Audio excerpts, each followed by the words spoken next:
मित्रांनो, एक collector madam त्यांच्या सरकारी लाल बत्ती असलेल्या गाडीतून एका 5 स्टार हॉटेलमध्ये पोहोचतात. हॉटेलमध्ये प्रवेश करताच तिथले सर्व कर्मचारी आणि ग्राहक त्यांच्याकडे आश्चर्याने पाहू लागतात. काही वेळातच कलेक्टर मॅडम आत जातात आणि तिथे उभ्या असलेल्या वेटरांपैकी एका वेटरच्या पायांना स्पर्श करून नमस्कार करतात. हे दृश्य पाहून तिथे उपस्थित असलेले सगळे लोक अचंबित होतात आणि विचार करू लागतात की एवढ्या मोठ्या पदावर असलेल्या कलेक्टर मॅडम एका साध्या वेटरच्या पायांना का स्पर्श करत आहेत. तर मित्रांनो, कोण होती ही कलेक्टर मॅडम आणि त्या वेटरसोबत त्यांचा नेमका काय संबंध होता? चला तर जाणून घेऊया या संपूर्ण कथेची खरी पार्श्वभूमी.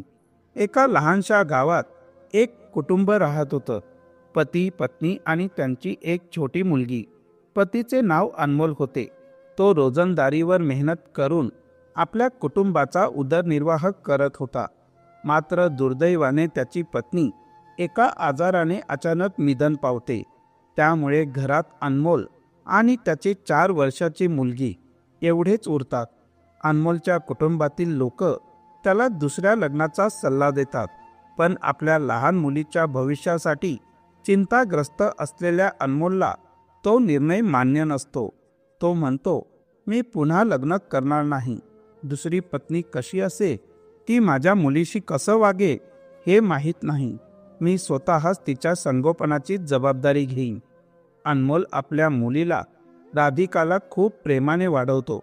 तिच्या शिक्षणासाठी तो मेहनत घेतो आणि तिची सर्व स्वप्ने पूर्ण करण्याचा प्रयत्न करतो.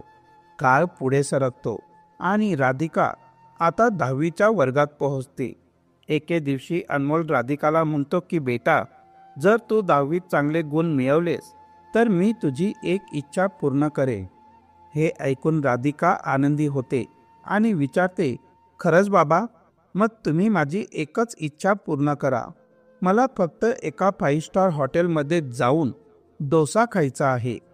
अनमोल आपल्या मुलीशी दिलेला शब्द पाळतो. राधिका सुद्धा अभ्यासात पूर्ण लक्ष देते आणि कष्टाने 10वीच्या बोर्डाच्या परीक्षा देते. मेहनतीच्या जोरावर ती केवळ चांगले गुणच मिळवत नाही, तर संपूर्ण जिल्ह्यात पहिली येते. ही बातमी अनमोलला कळताच त्याचा आनंद गगनात मावेनासा होतो. तो म्हणतो की बेटी, आता मी तुझी इच्छा पूर्ण करणारच. अनमोलने आधीपासूनच काही पैसे बाजूला काढून ठेवले होते आपल्या मुलीला 5 स्टार हॉटेलमध्ये डोसा खाऊ घालण्यासाठी. राधिका टॉप करेल किंवा नाही याची पर्वा न करता तो तिला तेव्हा सुद्धा हॉटेलमध्ये नेणार होता. पण आता ही दुहेरी आनंदाची गोष्ट होती. तो आपल्या मुलीला तयार होण्यासाठी सांगतो आणि स्वतःही तयार होतो. मग तिला घेऊन शहरातील सर्वात मोठ्या 5 स्टार हॉटेलमध्ये पोहोचतो. अनमोलच्या अंगावर साधे जुनाट कपडे असतात. मात्र याकडे लक्ष न देता तो आपल्या मुलीसोबत एका टेबलावर जाऊन बसतो. त्यांच्या कपड्यांवरून तिथे बसलेले लोक त्यांच्याकडे वेगळ्या नजरेने पाहू लागतात. काही जण दबक्या आवाजात कुजबूज करतात. इतक्यात रमेश नावाचा एक वेटर त्यांच्याकडे येतो आणि म्हणतो की सर, काय ऑर्डर देऊ? अनमोल म्हणतो, माझ्या मुलीसाठी एक डोसा आणा. रमेश विचारतो, सर तुमच्यासाठी काय आणू? अनमोल हसत म्हणतो, मी काही खाणार नाही. मी फक्त माझ्या मुलीला तिची इच्छा पूर्ण करून द्यायला आलो आहे. तिने 10वीत टॉप केल्यावर मी तिला 5 स्टार हॉटेलमध्ये डोसा खाऊ घालण्याचे वचन दिले होते. माझ्याकडे फक्त एवढेच पैसे आहेत की तिच्यासाठी डोसा मागवू शकतो. पण ती आनंदाने जेवेल ते पाहून मलाही समाधान मिळेल. हे ऐकून रमेश भावूक होतो. ही गोष्ट त्याच्या मनाला खोलवर भिडते. तो तिथून थेट हॉटेलच्या मालकाकडे जातो आणि सांगतो की साहेब, त्या टेबलवर बसलेले गरीब गृहस्थ आपल्या मुलीसोबत आले आहेत. त्यांच्या मुलीने 10वीच्या परीक्षेत संपूर्ण जिल्ह्यात टॉप केला आहे. आज फक्त तिची इच्छा पूर्ण करण्यासाठी ते इथे आले आहेत. पण मी इच्छितो की ती आपल्या वडिलांसोबतच जेवण करावी. मला त्यांना स्वतःच्या खर्चाने जेवण द्यायचं आहे. सध्या माझ्याकडे पैसे नाहीत, पण पगारातून वजा करा. हे ऐकून मालक हसतो आणि म्हणतो, अरे रमेश, सर्व पुण्य तूच लुटणार आहेस का? आम्हालाही संधी दे ना. रमेश आश्चर्यचकित होतो. मालक पुढे म्हणतो, जर या मुलीने संपूर्ण जिल्ह्यात पहिला नंबर मिळवला असेल तर तो आपल्या शहरासाठी अभिमानाची गोष्ट आहे. आपण सगळे मिळून हा आनंद साजरा करायला हवा. आज हॉटेलमध्ये असलेल्या सर्व लोकांना आम्ही फ्रीमध्ये जेवण देऊ. मग तो वेटरला सांगतो की टेबल व्यवस्थित स्वच्छ कर आणि केक आणण्यासाठी बाहेर पाठवतो. थोड्याच वेळात केक येतो आणि तो टेबलावर सुंदररित्या सजवला जातो. हॉटेलचा मालक स्वतः अनमोल आणि त्याची मुलगी राधिकाकडे जातो आणि त्यांना सन्मानपूर्वक त्या विशेष टेबलाजवळ घेऊन येतो जिथे केक ठेवलेला असतो. मग हॉटेलमध्ये जाहीर केले जाते, ही आपल्या शहराची मुलगी आहे आणि हिने 10वीच्या परीक्षेत संपूर्ण जिल्ह्यात टॉप केले आहे. या आनंदाच्या क्षणी इथे उपस्थित असलेल्या सर्व लोकांसाठी आज हॉटेलकडून मोफत जेवण दिले जाईल. त्यानंतर संपूर्ण हॉटेलमध्ये टाळ्यांचा कडकडाट होतो आणि राधिकाकडून केक कट करून घेतला जातो. त्यांना उत्तम प्रकारचे जेवण दिले जाते. हे सर्व पाहून अनमोल थोडा अस्वस्थ होतो. तो विचार करतो, काहीतरी गडबड आहे का? नंतर मला या सर्व जेवणाचे पैसे द्यावे लागतील का?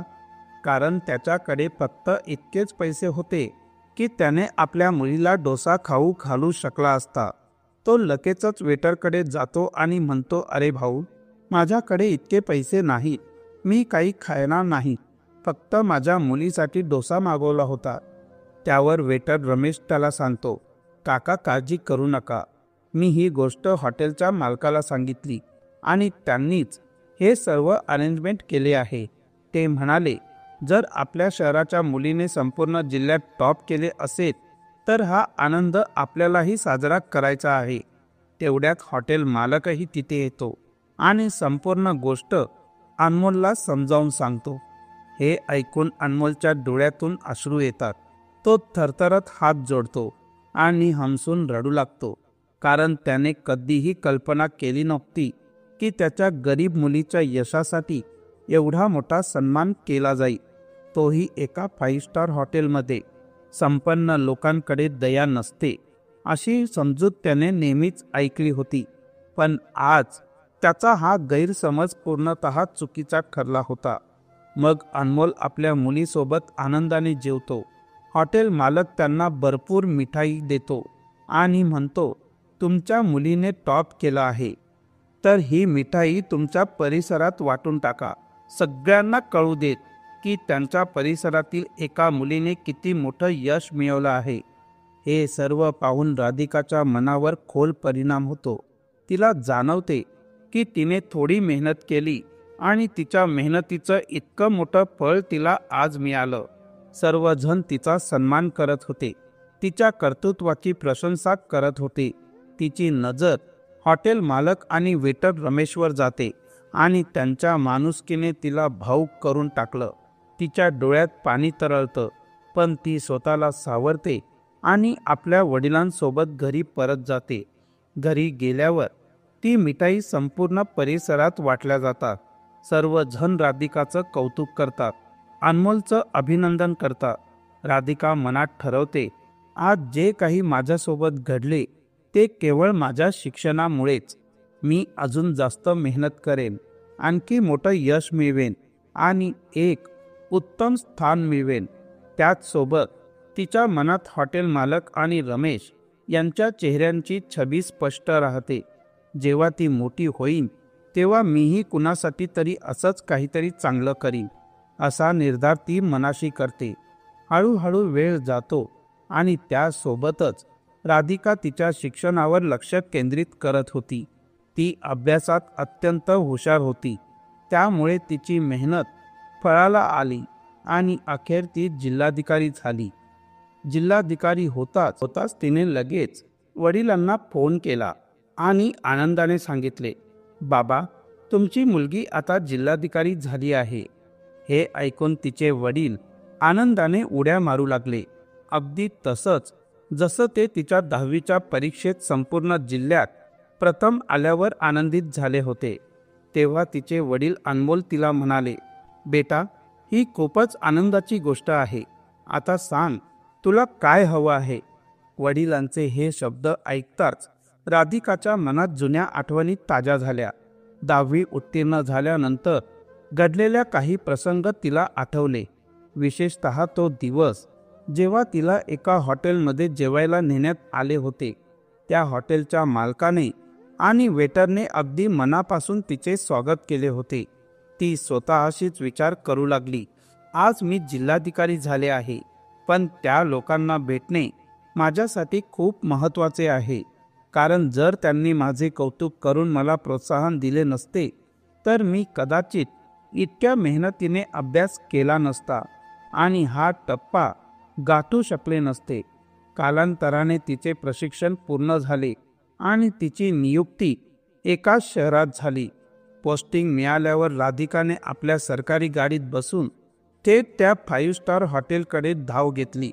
जेव्हा ती तिच्या सुरक्षा रक्षकांसोबत हॉटेलमध्ये पोहोचली तेव्हा आत बसलेले ग्राहक आणि संपूर्ण स्टाफ आश्चर्यचकित झाले. एक जिल्हाधिकारी त्यांच्या हॉटेलमध्ये आली होती. राधिका हळूहळू आत गेली आणि वेटरकडे पाहू लागली. लवकरच तिला रमेश नावाचा तो वेटर दिसला. त्याला पाहताच ती थेट त्याच्या पायांशी जाऊन वाकली आणि नम्रतेने त्याचे पाय स्पर्श केले. हे पाहून रमेश चकित झाला. तो पटकन तिला उचलून म्हणाला, मॅडम, तुम्ही माझे पाय का स्पर्श करताय? हे ऐकून राधिका हसू लागली. संपूर्ण हॉटेलमधले लोक आश्चर्याने तिच्याकडे पाहू लागले. एक मोठी अधिकारी एका वेटरच्या पायाला स्पर्श का करत होती? तेव्हा राधिका म्हणाली, रमेशजी, कदाचित तुम्ही मला विसरला असाल, पण मी तुम्हाला विसरू शकत नाही. रमेश विचारात पडला आणि म्हणाला, मॅडम, मला काही समजत नाही. तुम्ही काय बोलताय? राधिका हसत म्हणाली, आज अनेक वर्षांनी मी इथे परत आले आहे. पूर्वी जेव्हा मी 10वीत पहिली आले होते तेव्हा मी बाबांसोबत याच हॉटेलमध्ये आले होते. तेव्हा तुम्ही आमच्या टेबलवर येऊन मालकाला सांगितले होते आणि त्यानंतर मालकाने आम्हाला मनापासून स्वागत केले होते. त्याच दिवशी तुमच्या आणि मालकाच्या प्रोत्साहनामुळे माझा आत्मविश्वास वाढला होता. तुम्ही माझा उत्साह वाढवला नसता तर कदाचित मी इतक्या मेहनतीने अभ्यास केला नसता आणि आज जिल्हाधिकारी म्हणून तुमच्या समोर उभी राहू शकले नसते. हे ऐकून रमेशचे डोळे पाणावले. आज त्याला समजले की एक लहानसं प्रोत्साहन कोणाच्या आयुष्याला किती मोठी कलाटणी देऊ शकते. हे ऐकून रमेशला सगळ्या गोष्टी आठवायला लागतात आणि तो राधिकाला ओळखतो. तो आनंदाने म्हणतो, बरं झालं बेटा, तू कलेक्टर झालीस. आम्ही कधी स्वप्नातही विचार केला नव्हता की कलेक्टर झाल्यावरही तू आम्हाला भेटायला इथे येशील. त्याच्या या शब्दांमुळे हॉटेलमधले सगळे लोक आश्चर्यचकित झाले. ही मुलगी एवढ्या मोठ्या पदावर जाऊन सुद्धा इथे आली आहे आणि त्या व्यक्तीचे पाय स्पर्श करत आहे, ज्या व्यक्तीने कधीतरी फक्त तिचे कौतुक केले होते. त्यानंतर राधिका रमेशजींना हॉटेलच्या मालकाला बोलवायला सांगते. पण हे ऐकताच रमेश अचानक शांत होतो. डोळ्यात एक प्रकारची उदासी येते आणि तो म्हणतो की बेटा, ज्यांनी हे हॉटेल उभं केलं त्यांनी ते विकून टाकलं आहे. हे ऐकून राधिकाला धक्का बसतो. ती विचारते, असं काय झालं ज्यामुळे त्यांना हॉटेल विकावं लागलं? रमेश खोल श्वास घेतो आणि सांगतो, त्यांच्या पत्नीला गंभीर आजार झाला होता. त्या आजारावर उपचारासाठी त्यांनी आधी स्वतःचं घर विकलं, पण त्यानेही काही फायदा झाला नाही. म्हणून त्यांनी आपली सगळी जमीन जुमला विकून उपचारासाठी खर्च केला. दुर्दैवाने एवढं सगळं करूनही त्यांची पत्नी वाचू शकली नाही आणि त्यांचा मृत्यू झाला. पत्नीच्या निधनाने ते पूर्णपणे कोसळले. त्यांनी दारू प्यायला सुरुवात केली आणि निराधार भटकत राहिले. त्यांना सांभाळणारा कोणीच नव्हतं, कारण त्यांना कोणताही वारस नव्हता. एके दिवशी ते मला रस्त्यावर सापडले. तेव्हा मी त्यांना माझ्या घरी नेलं आणि त्यांची सेवा करू लागलो. हे ऐकून राधिकाच्या डोळ्यातून अश्रू वाहू लागतात. तिला खूप दुःख होतं. मग ती रमेशजींना आपल्या सरकारी गाडीत बसवते आणि त्या हॉटेल मालकाला भेटायला जाते. जेव्हा ती त्या वृद्ध मालकाला पाहते तेव्हा तिला राहवत नाही आणि ती जोरजोराने रडू लागते. तिने जाऊन त्यांच्या पायांना स्पर्श केला. मालकाला काहीच समजत नव्हतं, पण रमेश पुढे होऊन म्हणाला, मालक, ही तीच मुलगी आहे जिला तुम्ही 10वी पहिली आल्यावर हॉटेलमध्ये मोठ्या दिमाखात साजरा करून शुभेच्छा दिल्या होत्या. हे ऐकताच हॉटेल मालकाच्या डोळ्यातूनही अश्रू वाहू लागतात. आता ते खूप वृद्ध झाले होते. राधिका त्यांना हाताने आधार देते आणि म्हणते, जे काही तुमच्या सोबत झालं ते खूप वाईट आहे, पण कोणीच आपल्या नशिबाला टाळू शकत नाही. यानंतर राधिका त्यांना आपल्या घरी घेऊन जाते आणि आपल्या वडिलांसोबत त्यांची देखभाल करू लागते. जेव्हा वडिलांना ही संपूर्ण कथा समजते तेव्हा त्यांनाही खूप दुःख होतं. ते म्हणतात, हा माणूस खरोखरच प्रामाणिक आणि चांगल्या मनाचा होता. दुर्दैवाने त्यांच्यासोबत असं काही झालं जे कदाचित एखाद्या बेईमान माणसासोबतही होऊ नये. आणि अशा प्रकारे राधिकाने आपल्या आयुष्याचा कृतज्ञता व्यक्त करण्याचा एक वेगळाच मार्ग निवडला. त्या व्यक्तीसाठी आधार बनण्याचा ज्यांनी तिला कधीतरी प्रेरणा दिली होती. आता राधिका त्या वृद्ध हॉटेल मालकाची अगदी मनापासून सेवा करत होती. तिने हॉटेलमधील वेटर रमेशलाही स्पष्टपणे सांगितले होते, तुला आयुष्यात कधीही कोणत्याही गोष्टीची गरज भासली तर निसंकोचपणे माझ्याकडे ये. यानंतर राधिका आपल्या जिल्हाधिकाऱ्याच्या जबाबदाऱ्या पार पाडू लागली. हळूहळू वेळ निघून गेला आणि आता तिच्या लग्नाचा काळ आला. राधिकाचा विवाह एका चांगल्या तरुणासोबत ठरला. मात्र लग्नाच्या आधीच तिने त्या तरुणाला स्पष्ट सांगितले, माझे 2 वडील आहेत आणि ते दोघंही माझ्या सोबतच राहतील. त्यांच्या सेवेत तुलाही मला साथ द्यावी लागेल. हे ऐकून तिचा होणारा नवरा थोडा विचार करतो आणि मग आनंदाने सहमती देतो. लग्न झाल्यानंतर राधिकाचा पती दोन्ही वडिलांना आपल्या घरी घेऊन येतो आणि त्यांची मनापासून सेवा करू लागतो. जेव्हा त्याला समजते की हा दुसरा वडील कोण आहे आणि का आहे तेव्हा तो अधिकच प्रभावित होतो. आता तो वृद्ध हॉटेल मालकाचा अधिक सन्मान करू लागतो आणि त्यांना कुटुंबाचा अविभाज्य भाग मानू लागतो. ही होती एका मुलीची प्रेरणादायक कहाणी. एक साधी मुलगी जिने 10वीत जिल्ह्यात पहिला क्रमांक मिळवला. एका छोट्याशा सेलिब्रेशनमुळे तिच्या आयुष्यात एक नवा आत्मविश्वास निर्माण झाला. त्या विश्वासाच्या जोरावर ती मेहनत करून जिल्हाधिकारी झाली. मात्र पद मिळवूनही तिने कृतज्ञता आणि माणुसकी जपली. एका साध्या वेटर आणि हॉटेल मालकाने दिलेल्या छोट्याशा प्रोत्साहनाने राधिकाच्या जीवनाला एक वेगळी दिशा मिळाली. ही गोष्ट आपल्याला शिकवते की कोणत्याही क्षणी, कोणत्याही परिस्थितीत केलेली मदत किंवा दिलेले प्रोत्साहन कधी कुणाच्या आयुष्याला मोठी कलाटणी देईल हे सांगता येत नाही. अनमोलजींचे कर्तृत्वही अतिशय प्रेरणादायी आहे. एकटे राहून त्यांनी आपल्या मुलीला उत्तम शिक्षण दिले आणि तिच्या स्वप्नांना बळ दिले. त्याग आणि मेहनत यांची उत्तम उदाहरणे या कथेतील सर्वच व्यक्तिरेखांमध्ये दिसतात. हॉटेल मालक आणि वेटर रमेश यांचे हे कार्यही फार महान आहे. त्यांनी सामाजिक जाणीव ठेवून केवळ आर्थिक मदतीपेक्षा जास्त मोठी गोष्ट केली. एका हुशार मुलीला आत्मविश्वास दिला. अशा कथा समाजात सकारात्मक बदल घडवतात. तुम्हाला काय वाटतं, अशा गोष्टी खऱ्या आयुष्यात घडल्या पाहिजेत का? आपण संपूर्ण कथा ऐकली त्याबद्दल आपल्या सर्वांचे मनापासून आभार. थँक्यू.